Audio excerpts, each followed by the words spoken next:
Fresh espresso was still dripping from the counter when Derek's fingers clamped around her windpipe. Leaving a bruise was his twisted way of proving ownership. "You think you can just walk away?" He spat his breath, heavy with the stench of stale gin and old regrets. Completely oblivious to the black SUV sliding to a halt outside the attacker, missed the sudden suffocating silence that swallowed the cafe. Consumed by his assault on a pregnant woman, Derek had no idea he had just laid hands on the wife of the city's most ruthless ghost. The bathroom floor in the penthouse was imported Italian marble. It cost more than the first 3 apartments Nora had lived in combined. Right now it was just freezing against her bare thighs. She sat with her back pressed against the edge of the soaking tub, staring at a small piece of cheap white plastic. The contrast was laughable. Millions of dollars of real estate, and her entire world was pivoting on a drugstore item that cost $9.99. 2 pink lines. She blinked, waiting for the second one to fade. It didn't. It stared back at her, bold and unapologetic, anchoring her to a reality she wasn't prepared for. Her hands were shaking. She pressed a palm flat against her stomach. It was flat. Nothing had changed on the outside. But inside, a microscopic fuse had been lit. A baby, her breath hitched, catching somewhere between a sob and a laugh. The sound echoed off the high, vaulted ceiling. She had spent the last 4 years scraping her life back together, gluing the shattered pieces of her dignity into a shape that somewhat resembled a human being. And then she met Vincent. Vincent didn't ask for her glued-together pieces. He just built a fortress around them. The heavy mahogany door to the bedroom clicked open. Booted footsteps padded across the plush carpet, stopping just outside the bathroom door. He didn't knock. He never knocked, but he never barged in either. He just let her know he was there. Nora. His voice was a low, resonant hum.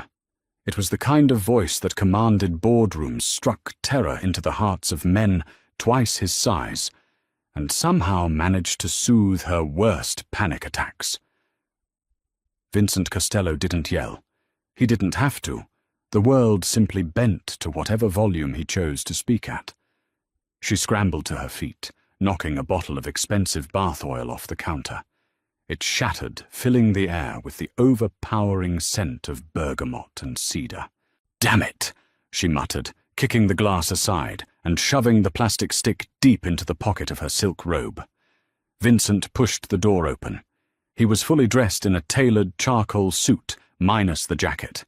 His white shirt was unbuttoned at the collar, revealing the faint, jagged edge of a scar that ran from his collarbone down to his chest. His eyes, a pale, startling grey, swept the room, taking in the broken glass, the spilled oil, and finally her face. He didn't look at the mess. He looked at her hands. They were trembling. "You're bleeding," he said. She looked down. A tiny sliver of glass had grazed her heel. A single drop of blood welled up bright against the white tile. Before she could reach for a towel, Vincent was already moving. He crossed the bathroom in 3 long strides, a man who carried his own gravity. He knelt, taking her ankle in a hand that was calloused from years of things they didn't talk about at the dinner table. His touch was impossibly gentle. "I'm fine," she whispered, the words catching in her throat. She wanted to tell him. "I'm pregnant. You're going to be a father." But the words felt too heavy, too fragile. Vincent pulled a clean white hand towel from the rack and pressed it to the small cut. He stayed on his knees a moment longer, his thumb brushing the arch of her foot. "You didn't sleep last night," he noted, his voice flat, analytical. "And you're pale." "Just a headache," she lied. The first lie she had told him in 2 years. It tasted like ash. He stood up, towering over her. Vincent wasn't just tall. He was broad, built like a brick wall wrapped in expensive wool. He studied her face. He knew her too well. He read the micro-expressions, the slight tension in her jaw, the way she was guarding her left pocket.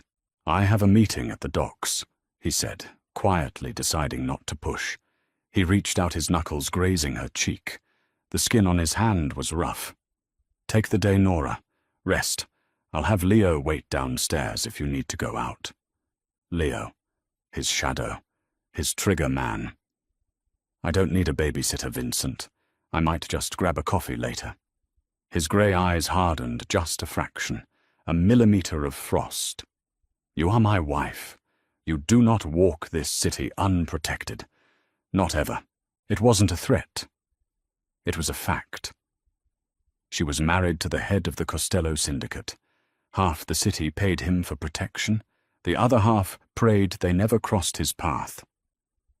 "Fine," she conceded. "Leo can drive me." Vincent leaned down and pressed his lips to her forehead.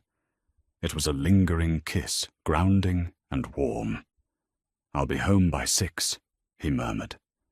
He turned and walked out his footsteps, fading down the long hallway. She pulled the test out of her pocket. The second line was still there. She was carrying the heir to a criminal empire, and all she wanted was a decaf latte from a place that didn't know her last name. The air outside was thick with mid-morning humidity. The city smelled of hot asphalt exhaust fumes and the sweet, yeasty scent of bakeries firing up for the lunch rush. Nora sat in the back of the black Lincoln Navigator. Up front, Leo drove in silence. He was a mountain of a man with a shaved head and a neck tattoo that read, "Omerta." He didn't speak unless spoken to, which she appreciated today. Her mind was a chaotic loop of ultrasound appointments, nursery colours, and the terrifying reality of Vincent's enemies finding out she was carrying a vulnerability. "Pull over here, Leo," she said, tapping the glass partition.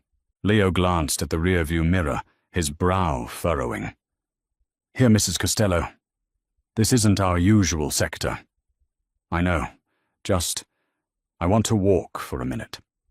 "Pull over." He obeyed, easing the massive SUV into a spot near the corner of 4th and Elm. It was a grittier neighborhood. Faded brick buildings, fire escapes clinging to the walls like iron ribs, and narrow sidewalks cracked by the roots of old oak trees. It was the neighborhood she lived in when she was barely scraping by. When she was with Derek, she didn't know why she came here. Maybe it was a subconscious need to ground herself, to remind herself of where she started before this new, terrifying reality of motherhood took over. "I'll be right behind you," Leo rumbled, putting the car in park. "Give me half a block, Leo. Please. I just need to breathe without feeling an exhaust pipe down my neck." He hesitated, his loyalty to Vincent warring with her direct order. Finally, he gave a curt nod. "Half a block. Keep your phone in your hand." She stepped out onto the pavement. The noise of the street enveloped her. It was messy, human, and real. She walked down the block, pulling her cashmere coat tighter around herself, despite the warmth. She ducked into the Rusty Spoon, a cramped, dimly lit café that smelled permanently of burnt beans and lemon polish. The bell above the door chimed a sharp, cheerful sound that felt out of place. She stepped up to the counter. The barista, a kid with bored eyes and a septum piercing, barely looked up. "What can I get you?" "Decaf Americano, please." "Black." As she waited, she turned to look out the front window, checking to see if Leo was in his spot. He was there, a dark monolith, leaning against a street lamp across the avenue, his eyes scanning the crowd. She felt a pang of guilt. She was being difficult. Nora. The voice hit her like a physical blow to the stomach. It was a voice she had spent years trying to scrub from her brain. A voice that used to whisper sweet things before it started screaming of them. She froze the hairs on the back of her neck, standing up. She didn't want to turn around. If she didn't look, maybe it was a ghost. I thought that was you. You always stood like that. Shoulders hunched, trying to make yourself small. She turned slowly. Derek stood near the condiment station. He looked terrible. The confident, sharp-dressed man who had charmed her 5 years ago was gone. His hair was greasy, falling into eyes that were bloodshot and erratic. He wore a wrinkled button-down shirt that hung too loose on his frame. The smell reached her before he took a step, cheap alcohol-unwashed clothes, and a desperate, sour kind of sweat. "Derek," she said, her voice dead flat. She didn't feel the old terror. She didn't feel the urge to cry or apologize for existing the way he had trained her to.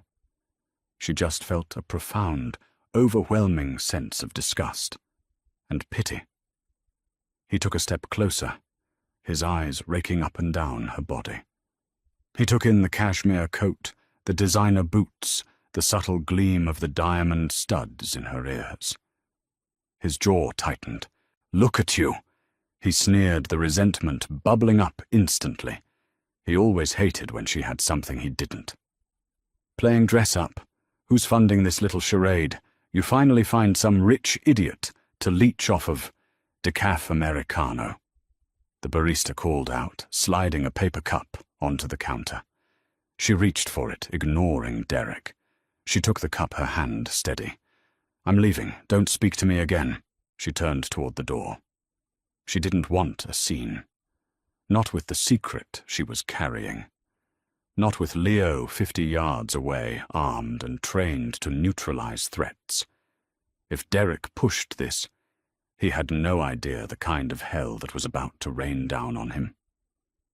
But Derek had never known when to quit. It was his tragic flaw.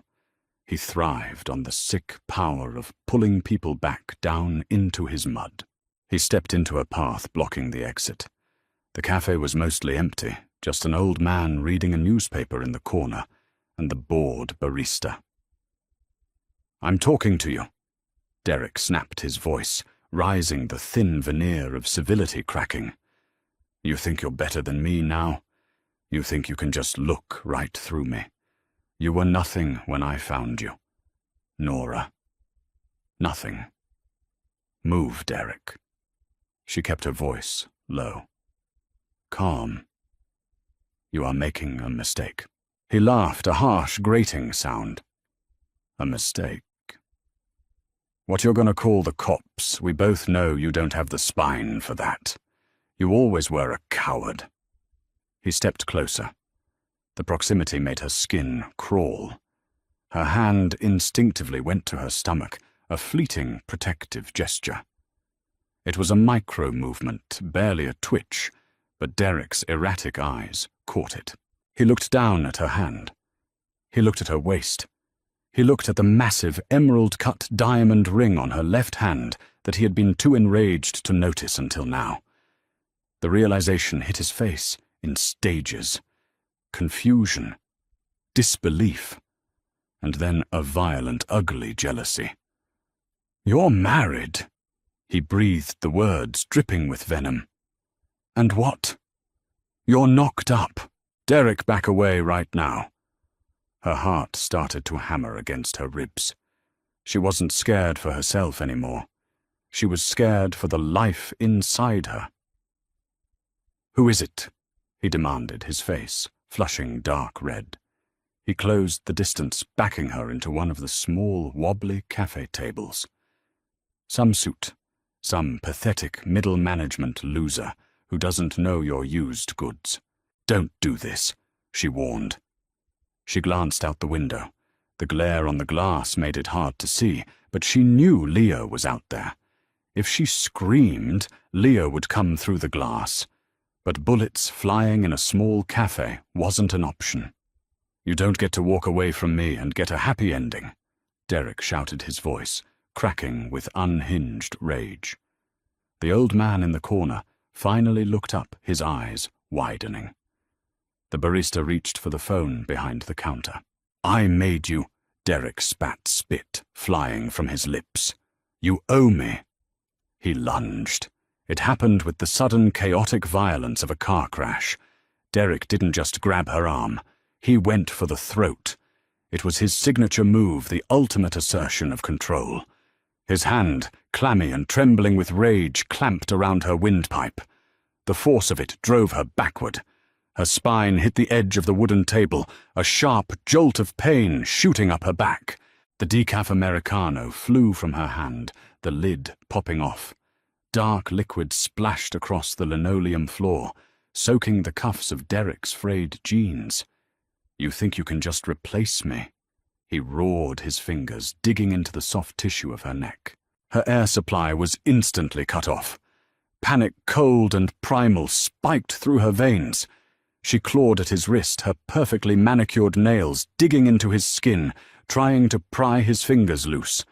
He was stronger than he looked, fueled by alcohol and a bruised, pathetic ego. Black spots danced at the edges of her vision. She kicked out her boot, connecting with his shin, but he just leaned his weight into her, pinning her harder against the table. "You're nothing," he hissed, his face inches from hers, his breath a toxic cloud. "You're a whore playing house." Her lungs screamed for oxygen. But beneath the suffocating terror, a different instinct roared to life.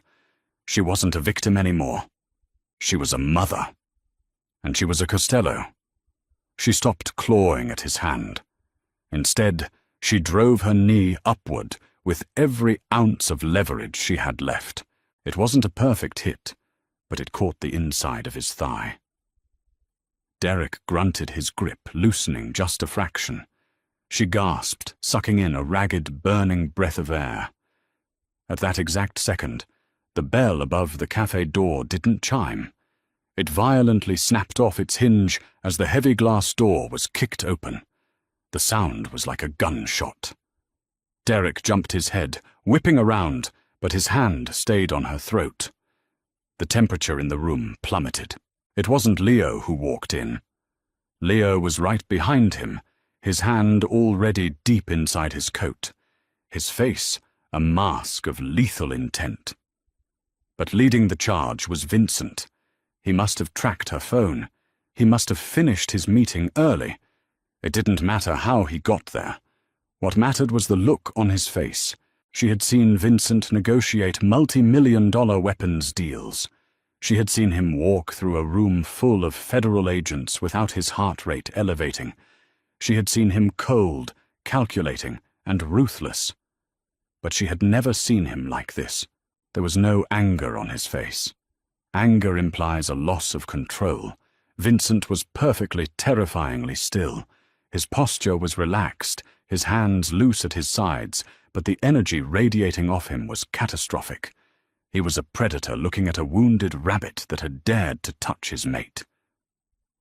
Derek, oblivious to the hierarchy of the city's underworld, sneered at the men in the doorway. Café's closed suits. "Back off." Derek's voice shook a bravado he didn't possess, trying to cover his sudden fear. He tightened his grip on her neck, trying to use her as a shield. Vincent didn't say a word. He didn't look at Derek. He looked at her. He saw her pale face, the hand clamped around her throat, the spilled coffee, the way she was instinctively covering her stomach. His grey eyes locked onto hers. "Are you hurt?" the look asked. She managed a microscopic shake of her head. Vincent finally shifted his gaze to Derek. It was like watching a spotlight pan across a graveyard. "Take your hand off my wife." The words weren't shouted. They were spoken at a normal conversational volume, but they carried a weight that made the floorboards hum. The accent of his old neighborhood, usually suppressed beneath layers of polish and wealth, bled through the syllables. Derek froze. His brain, clouded by years of cheap booze and resentment, struggled to process the information. He looked at Vincent's tailored suit, the heavy gold watch, the undeniable aura of absolute power. Then he looked at Leo, who had drawn a suppressed Glock 19 and was pointing it directly at the bridge of Derek's nose. The color drained out of Derek's face, leaving him looking like a dirty sheet. "You're Your wife? Derek stammered, his fingers twitching against her skin. Leo, Vincent said quietly, never taking his eyes off Derek. Boss, Leo replied, stepping to the side to get a clearer angle. If he twitches, put a hollow point through his left knee. If he speaks, put one through his right. Derek let go of her as if her skin had suddenly caught fire. He stumbled backward, his hands shooting up in the air, knocking over a chair in the process. He hit the counter, shrinking into himself, his eyes darting frantically between the gun and Vincent's unblinking stare. Nora gasped, coughing violently, as oxygen rushed back into her bruised trachea. She leaned heavily against the table, her legs turning to jelly. Before she could fall, Vincent was there. He moved faster than a man his size had any right to. His arm wrapped around her waist, pulling her solid against his chest. His other hand gently, reverently touched the reddening marks on her neck. His thumb traced the bruised skin, his jaw ticking once. Nora. He murmured, his voice softening entirely. Breathe with me. Just breathe. She buried her face in his shirt, smelling the familiar expensive cologne and the faint scent of ozone. She clung to his lapels, her body shaking with the adrenaline crash. I'm okay. She rasped, her throat burning. I'm okay. Vincent held her for a long moment, cementing the fact that she was safe. Then slowly he turned his head to look over his shoulder at the pathetic, trembling mess cowering against the coffee counter. Derek was staring at Vincent, his mouth opening and closing like a suffocating fish. He finally recognized the face. Anyone who watched the city news or ran in the underbelly recognized Vincent Costello. I didn't know. Derek whimpered, urine visibly soaking the front of his jeans. I swear to God, I didn't know she was yours. Mr. Costello, we used to date. I lost my temper. Vincent slowly unbuttoned his suit jacket, handing it back to Leo without looking. He rolled up the sleeves of his white shirt, exposing the thick, scarred forearms. You didn't know. Vincent repeated his voice, smooth, almost conversational. He took a slow step toward Derek. You didn't know she was mine. No, I swear. Derek sobbed, pressing himself flat against the espresso machine. Vincent stopped just inches from him. The silence in the cafe was absolute, broken only by Derek's ragged, terrified breathing. Here is your problem, Vincent said, leaning in so close that only Derek and Nora could hear him. You think the fact that she belongs to me is the reason you're about to suffer. Vincent's hand shot out. It wasn't a punch. It was a calculated, devastating strike. He grabbed Derek by the throat the exact same way Derek had grabbed Nora, but with the mechanical force of a hydraulic press. He lifted Derek, a grown man, entirely off his feet. Derek gagged his hands, clawing uselessly at Vincent's thick wrist. His face turned purple almost instantly. Vincent looked up at the choking man, his grey eyes completely devoid of mercy. You're not going to suffer because she's my wife, Vincent whispered, the cold steel of his nature fully unmasked. You're going to suffer because you put your hands on the mother of my child. Her breath hitched. He knew. Vincent didn't break Derek's neck. He could have. It would have required a simple, violent twist of his wrists, but doing it in a public cafe in front of a terrified old man, a paralyzed barista, and his pregnant wife was sloppy. Vincent Costello didn't do sloppy. He opened his hand. Derek dropped to the linoleum like a sack of wet cement. He hit the floor hard instantly, curling into a fetal position, gasping for air in loud, ragged wheezes. He clutched his bruised throat, tears streaming down his face, choking on his own saliva. Vincent stood over him, straightening his cuffs. The lethal energy hadn't dissipated. It had just been put back on a leash. Leo, Vincent said. The word was flat, transactional. Yeah, boss, Leo stepped forward, his massive frame blocking the morning light streaming through the shattered door.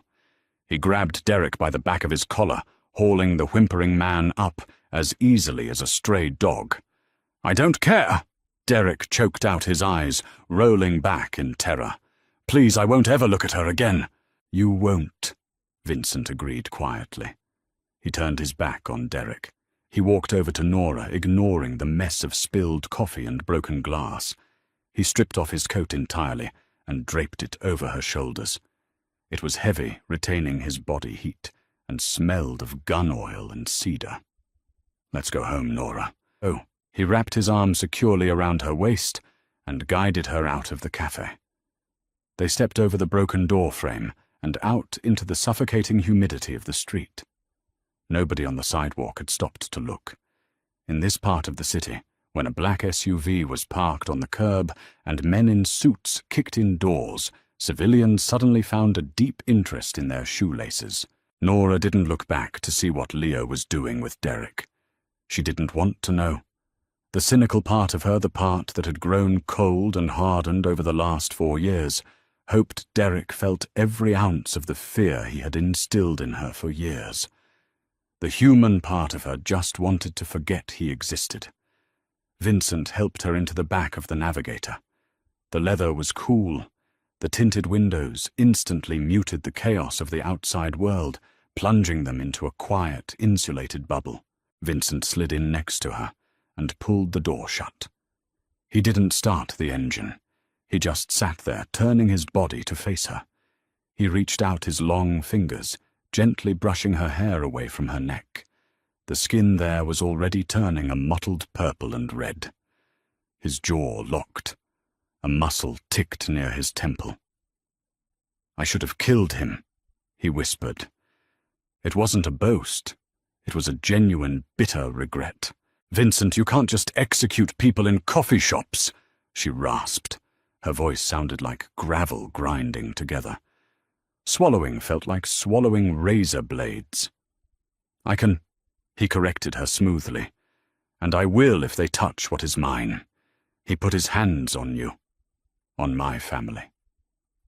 The word hung in the air. Family.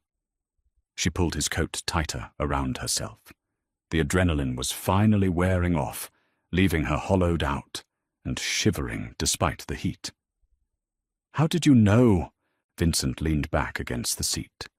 He looked exhausted, the kind of deep structural exhaustion that came from carrying an empire on your back. "The broken bath oil," he said, his eyes scanning her face. "You're meticulous, Nora. You don't drop things. You don't break things. You were distracted. Your left hand never left the pocket of your robe. When I touched your cheek, your pulse was racing. And yesterday, I saw a pharmacy receipt sticking out of your purse in the foyer." She let out a shaky breath. "You went through my purse?" "I saw the paper," he said calmly. "I didn't need to read it. You haven't touched the wine at dinner for 3 weeks. You switched your morning espresso to a flat white, and today you ordered decaf. I'm not a fool, Nora. I observe the things I care about. I was going to tell you tonight," she whispered, the guilt finally cracking her composure. A single tear escaped hot and heavy, rolling down her cheek. I needed to wrap my own head around it first. I took the test this morning. 2 lines. Vincent didn't say anything. He moved closer, wrapping his arms around her and pulling her into his chest. She buried her face in his shirt, letting the tears come. She cried for the terror in the cafe, for the ghost of the girl Derek used to beat down, and for the sheer, overwhelming reality of bringing a child into this dark, violent world. He held her, his hand stroking the back of her head, a slow, rhythmic motion that anchored her. "You don't need to apologize," his deep voice rumbled against her ear. "You don't need to carry this alone. Not anymore." The driver's side door opened, and Leo slid in. He didn't look back. He just started the engine, his hands steady on the wheel. There was a faint smear of blood on his right knuckle. She squeezed her eyes shut and held on to Vincent tighter. The penthouse felt different when they returned. It wasn't just an apartment anymore. It was a fortress. By the time she had showered, scrubbing the smell of the café and Derek's sweat off her skin, Vincent had already transformed their living space into a secure perimeter. The heavy steel deadbolts on the private elevator were engaged.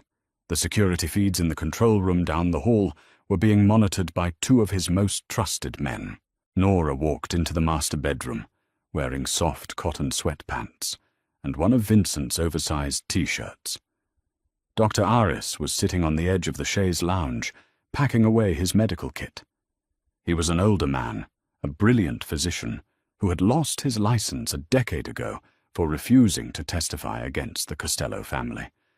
Now he made house calls to people who couldn't walk into emergency rooms with bullet holes, or in her case, choke marks. "The bruising looks worse than the actual tissue damage," Dr. Aris said, adjusting his wire-rimmed glasses. He addressed Vincent, who was standing by the window, a tumbler of amber liquid in his hand. "Ice it for the swelling. Keep her on soft foods for a day or two. The trachea is intact." "And the baby?" Vincent asked. He hadn't taken a sip of the drink. "Without a proper ultrasound, I can only do blood work to confirm HCG levels," Aris replied, snapping his black bag shut. But the physical trauma was isolated to the upper body. The abdomen wasn't struck. Stress is the primary concern right now. Keep her calm. I'll bring the portable ultrasound equipment tomorrow morning. "Thank you, Aris. Leo will see you out." Dr. Aris gave a brief nod, offered her a reassuring smile, and left the room, pulling the heavy door shut behind him. The silence that followed was heavy. It wasn't uncomfortable, just laden with the gravity of their new reality. Vincent set his glass down on the bedside table. He walked over to her, stopping just inches away. He reached out and gently laid his palm flat against her lower stomach. It was the first time he had touched her there since the revelation. His hand was large, warm and calloused, covering the entirety of her lower abdomen. She looked up at him. The hardened Mafia boss was gone. The man standing in front of her looked almost reverent. "A baby," he murmured the words, testing the air. "I'm scared, Vincent." She admitted the truth, slipping out before she could filter it. "I'm terrified." His eyes snapped up to hers. "Of me? No," she said, instantly covering his hand with her own. "Never of you, but of this." She gestured vaguely to the reinforced windows, the locked doors the men stationed downstairs. "I love you. I knew what I was marrying. I accepted the risks for myself. But a child Derek found me today. What if it had been the Russos? What if it had been someone looking to hurt you by hurting us?" Vincent's jaw tightened. The mention of the rival syndicate darkened his features. "Nobody will touch you," he said, the vow absolute. "The Russos know the lines. If they cross them, I will burn their enterprises to the ground, brick by bloody brick. I will salt the earth where they stand. Do you understand me?" "I know you would," she whispered. "But I don't want our child growing up in a war zone. I don't want them learning to check under cars for explosives before they learn to ride a bike." Vincent dropped his forehead against hers. He breathed in her scent, the soap, the clean cotton. "You think I want that?" he asked softly. "You think I want my son or daughter inheriting blood I've spent the last 3 years restructuring the syndicate, moving the money into legitimate shipping real estate tech. I've been pulling us out of the mud, Nora. For you." He pulled back just enough to look her in the eye. "And now for them. By the time this baby is born, the Costello name will mean boardrooms, not back alleys. I swear it on my life." She wanted to believe him. She needed to believe him. But the underworld didn't just let you walk away. It held on, dragging you back down like a rip current. You couldn't wash off generations of blood with a few legitimate LLCs. "Derek," she said quietly, changing the subject. The question had been gnawing at the back of her mind. "What did Leo do?" Vincent's expression closed off. The vault door slammed shut. "You don't need to concern yourself with a dead man." A chill ran down her spine. Not because Derek was gone.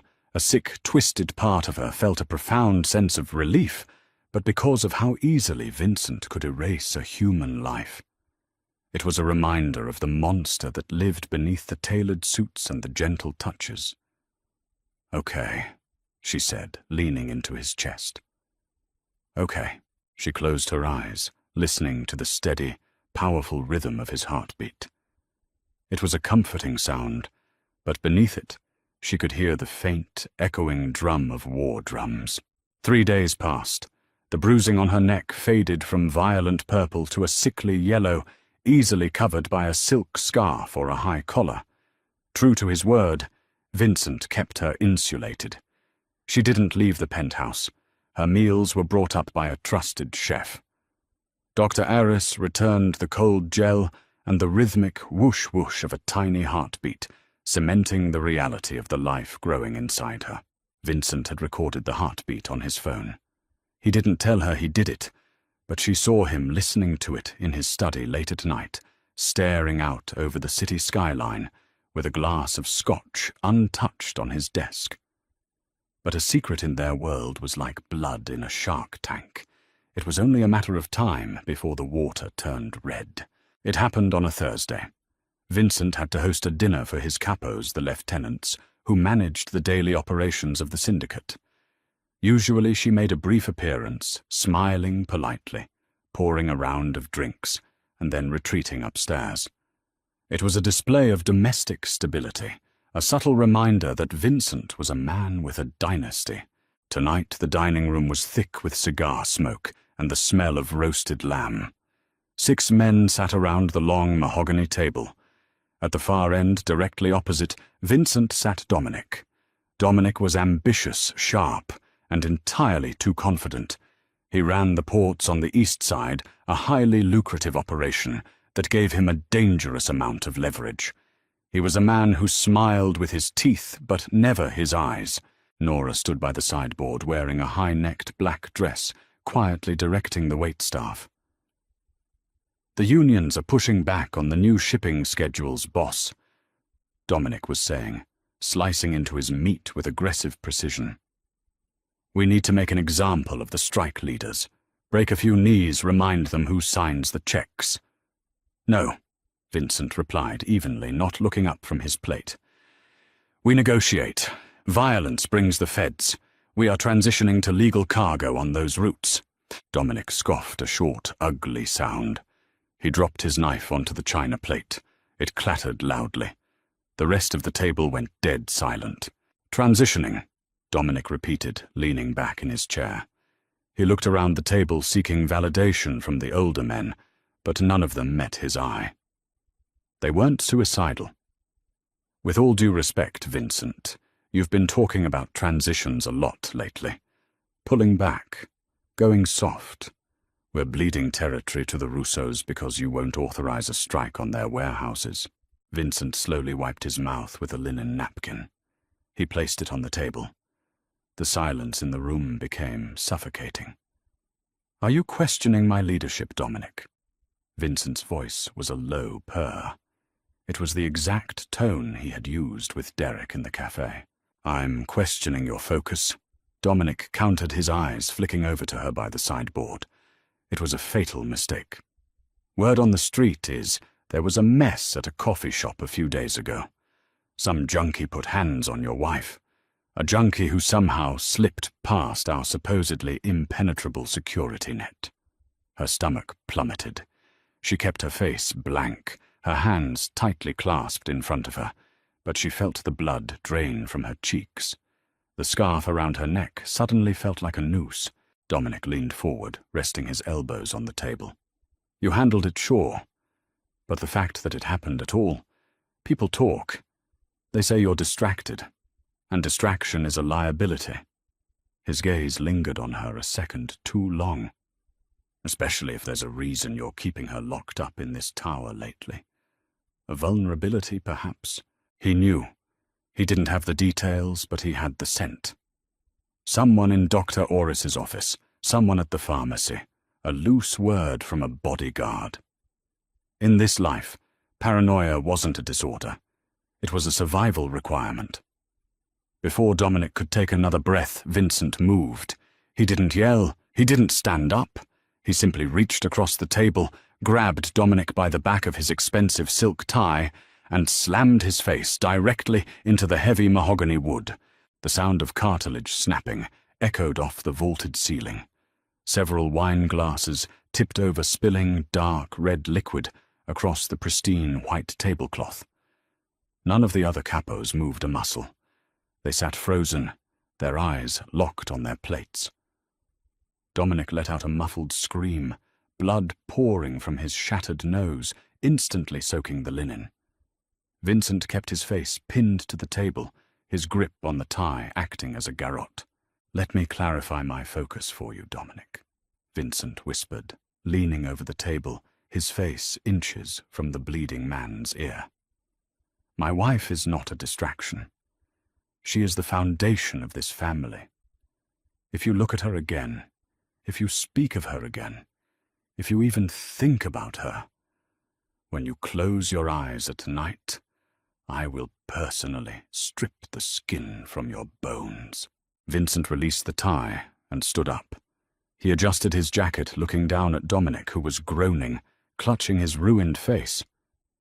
"You will authorize the union negotiations tomorrow. You will surrender 20% of the East Side ports to Leo for your insolence tonight. If you don't like it, you can take it up with me in the alley." Vincent turned his gaze to the rest of the table. The cold, dead grey of his eyes dared any of them to speak. "Dinner is over. Get him out of my house." The capos scrambled to their feet, two of them hauling a bleeding, humiliated Dominic toward the service elevator. Within 90 seconds, the dining room was empty, leaving only the smell of copper, roasted meat, and spilled wine.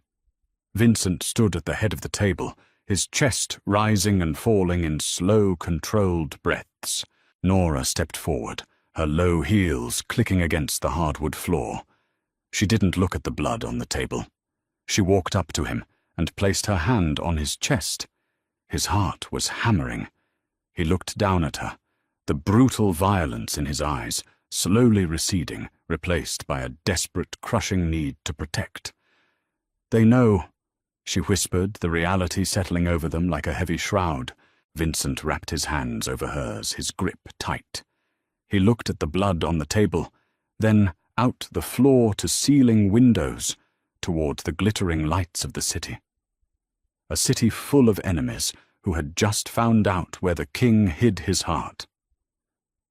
"Let them know," Vincent said, his voice cold and resolute. "Let them all come. I'll bury every last one of them before they get within a mile of you." War wasn't coming. It was already here. Fear has a specific texture. It isn't the sharp, biting cold of a sudden scare. It is thick.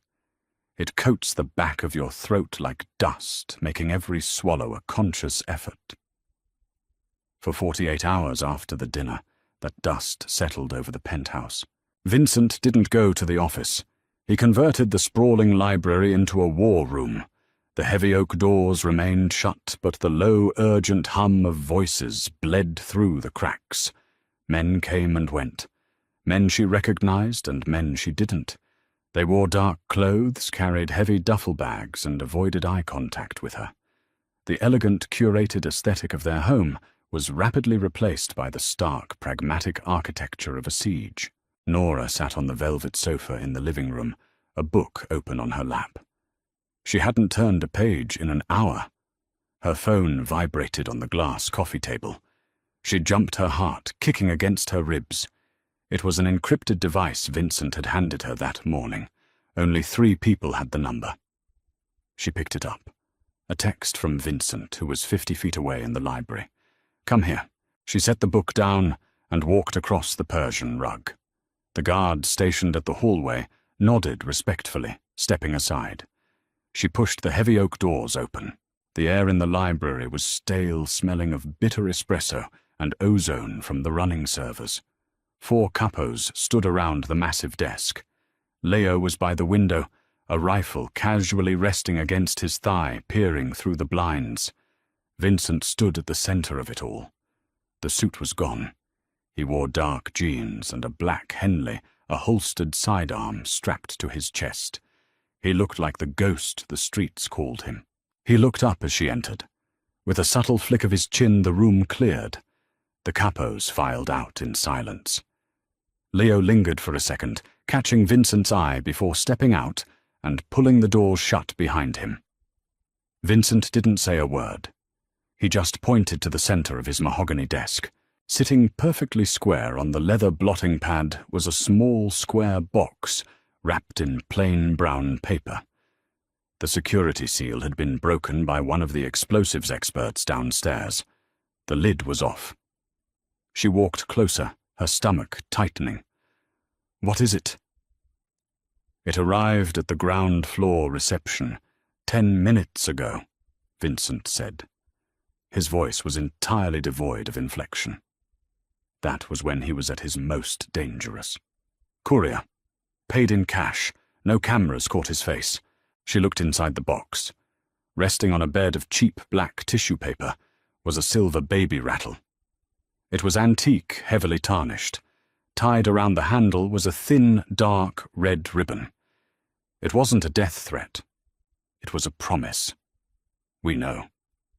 "Carmine Russo," Vincent said, leaning his knuckles against the desk. "He's an old-school bastard.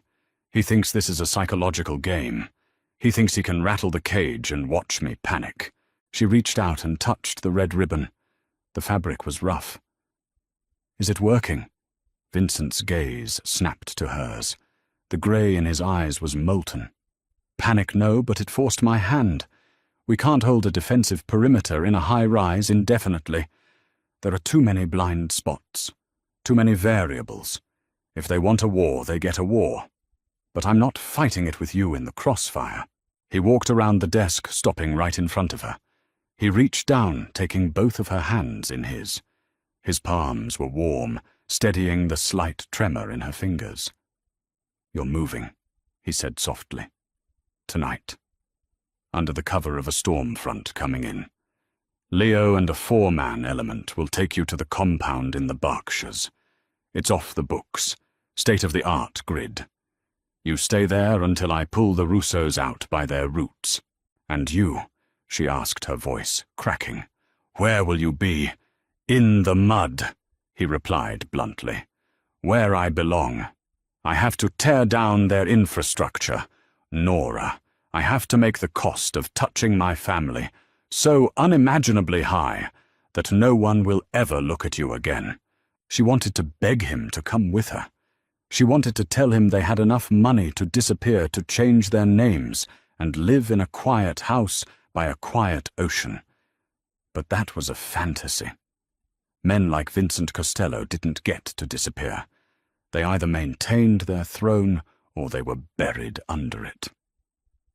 "Okay," she whispered, squeezing his hands. "Okay. But you come back to us, Vincent. You promised me a transition. You promised me boardrooms." He brought her hands to his lips, kissing her knuckles. "I'll build the boardroom on their ashes. Pack a bag. Just the essentials. You leave in an hour." The drive north was a miserable blur of heavy rain and relentless anxiety. The black armored SUV sliced through the slick, dark highways. Leo drove his massive shoulders rigid, his eyes constantly scanning the mirrors. 3 other vehicles moved in perfect synchronization with them, a tactical convoy shielding the asset. Her. The asset was her. She sat in the back, wrapped in a thick wool blanket, staring at the raindrops, crawling diagonally across the reinforced glass. Her hand rested on her stomach. The tiny flutter she had felt earlier that week, a sensation like a butterfly trapped under a glass, was still as if the baby knew they were holding their breath. They reached the safe house just after 2 in the morning. It didn't look like a bunker. It looked like an architectural marvel of concrete and glass, nestled deep in a dense pine forest. But as the iron gates rolled back and they drove into the subterranean garage, the reality of the structure became obvious. Thick steel doors, biometric scanners, a localized generator humming in the walls. For the first 24 hours, the silence was agonizing. She paced the length of the massive living room. The floor-to-ceiling windows, supposedly bulletproof, looked out into a wall of dark, wet trees.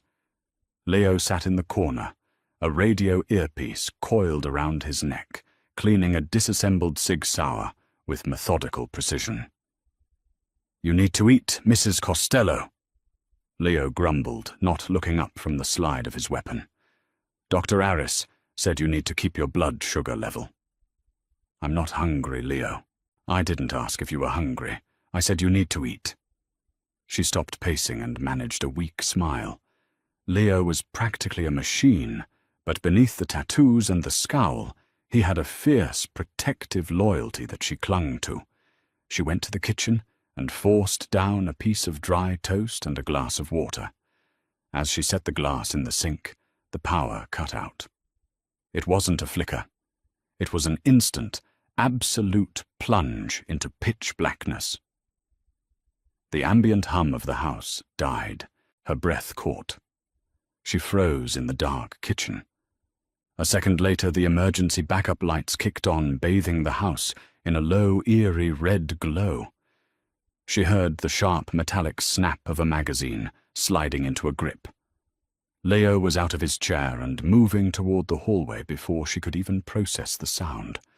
"Get away from the windows," Leo ordered, his voice dropping an octave, losing any trace of deference. He was in his element now. "Move to the interior corridor. Now." She scrambled toward the center of the house, her socks slipping on the hardwood floor. Leo tapped his earpiece. "Perimeter report." Static. "Perimeter report." He barked, his eyes scanning the shadows. Nothing. The 4 men stationed in the woods outside were gone. How she whispered, her back pressed flat against the cold concrete wall of the central hallway. "This place is off the grid. Dominic!" Leo spat his face, twisting into a mask of pure, violent rage. His nose was broken, but he still has a mouth. He sold the coordinates. The front of the house exploded. The concussive wave hit her like a physical blow, knocking the breath from her lungs. The shatterproof glass of the living room windows didn't break into shards. It spiderwebbed and blew inward in massive, heavy sheets under the force of a breaching charge. Rain and wind howled into the house, bringing the smell of sulfur and wet earth. "Stay down!" Leo roared. Shadows poured through the broken window frame. 3 men in tactical gear carrying suppressed submachine guns. They didn't shout. They moved with the terrifying, silent precision of professionals. Leo didn't wait for them to acquire targets. He stepped out from the hallway, his weapon raised, and fired 3 times in rapid succession.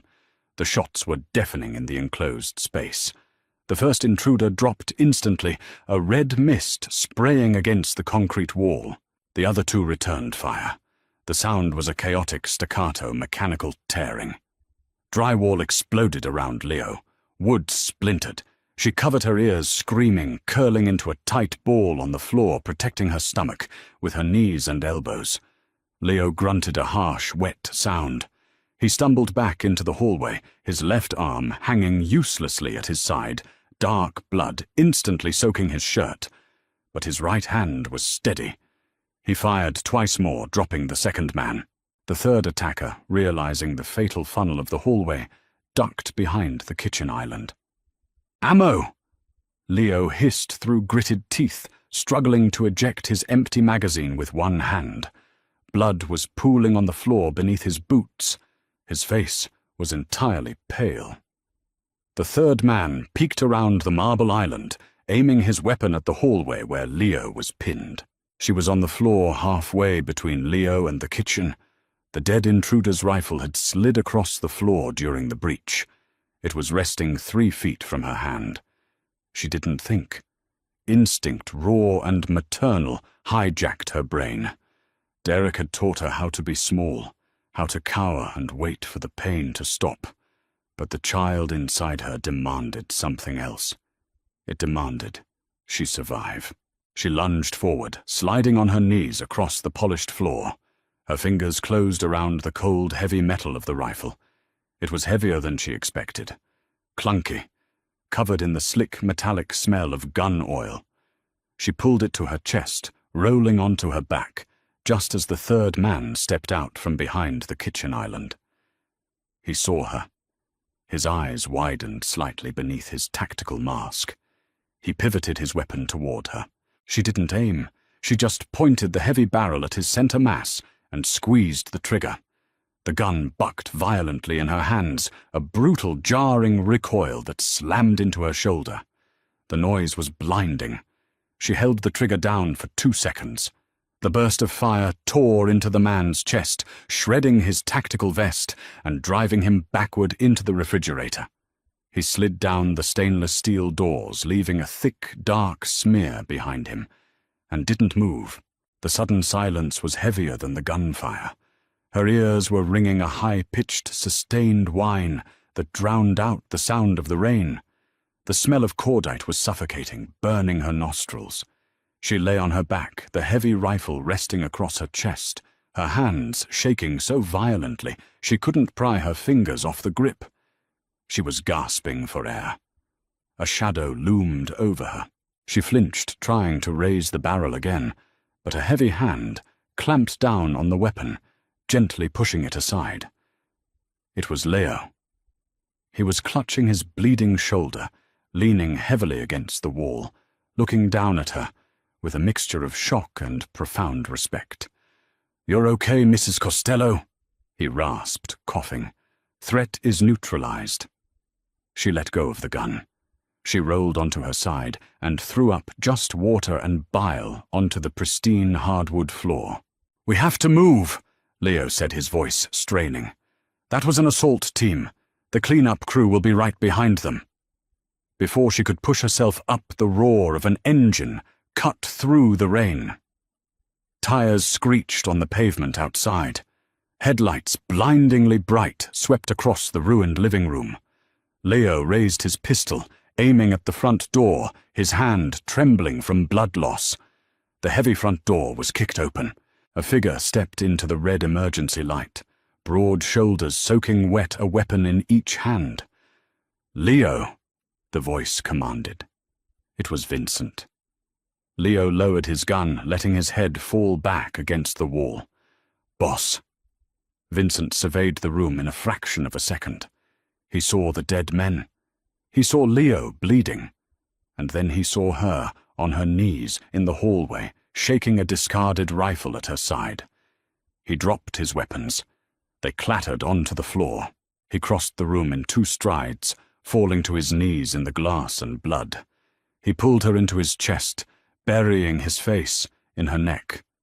He was soaking wet, his clothes freezing cold, but she held on to him like he was a lifeline in a hurricane.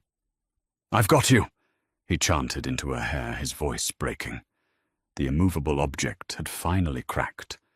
"I've got you, Nora. It's over. It's done." It was done. Vincent didn't just win the war that night, he eradicated the playing field. While the assault team had been sent to the safe house, Vincent had orchestrated a simultaneous decapitating strike on the Russo organization. Carmine Russo and his top lieutenants were gone. Dominic, who had tried to flee the city after selling them out, was found in the trunk of a car at the docks he used to control. The blood that was spilled that night washed the city's underworld clean, leaving a terrifying vacuum that only one man was equipped to fill. But Vincent didn't fill it with fear. He filled it with lawyers, accountants, and legitimate contracts. 7 months later, The morning sun filtered through the sheer white curtains of the nursery. It was a soft, warm light that smelled of baby powder and expensive cotton. There were no reinforced windows here, no guards standing in the hallway outside. They had moved to a sprawling estate in Connecticut. The penthouse and everything it represented was sold. Nora stood by the crib holding a warm, heavy bundle against her chest. Their son Matteo was asleep. He had Vincent's dark hair and, thankfully, her nose. He was perfect. A tiny, breathing miracle that had survived violent fear and the legacy of a criminal empire. Footsteps padded softly across the plush carpet. Vincent wrapped his arms around her waist from behind, resting his chin on her shoulder. He was wearing a soft grey sweater, a pair of reading glasses tucked into the collar. He looked entirely different from the ghost who had walked into that cafe. The hard, lethal edges were still there. They would always be there. But they were sheathed, buried beneath a profound, overwhelming peace. He looked down at Matteo, his thumb gently stroking the baby's plump cheek. "Leo called," Vincent murmured quietly, careful not to wake the baby. The final transition papers for the shipping ports were signed this morning. The unions are happy. The board is seated. It's done, Nora. Every dollar we make from today on is clean. She leaned back into his solid chest, letting out a long, slow breath. The knot of anxiety that had lived at the base of her spine for over a year finally unspooled. "You kept your promise," she whispered. "I always keep my promises to you," he replied, turning his head to press a kiss to her temple. The Costello name means something else now. She looked down at the sleeping boy in her arms. He would never know the smell of cordite. He would never know the paralyzing fear of a man like Derek. He would never know his father as a warlord. He would only know him as a protector, a man who tore down his own empire to build a safe world for his family. She smiled, rocking slightly on her heels. "He needs to be fed in an hour," she said, handing the baby over to Vincent. Vincent took him with practiced, reverent ease. The man who used to break bones with his bare hands now cradled a 7-pound infant like he was holding the universe. "I'll take the shift," Vincent said softly, staring down at his son with total devotion. "Go sleep, Nora." She walked toward the door, pausing at the threshold to look back at them. The morning light caught the faint, jagged scar on Vincent's neck, a reminder of the past. But it was fading. The shadows were finally gone. They had survived the fire, and from the ashes they had built a fortress of a different kind. One made of love, not fear.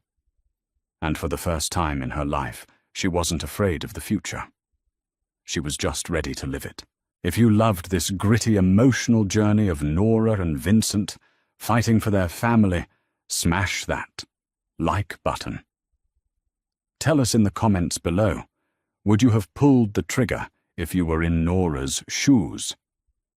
Don't forget to share this story with your fellow dark romance fans, and subscribe to the channel for more intense, grounded, and deeply human storytelling. Ring the notification bell so you never miss an upload. See you in the next story.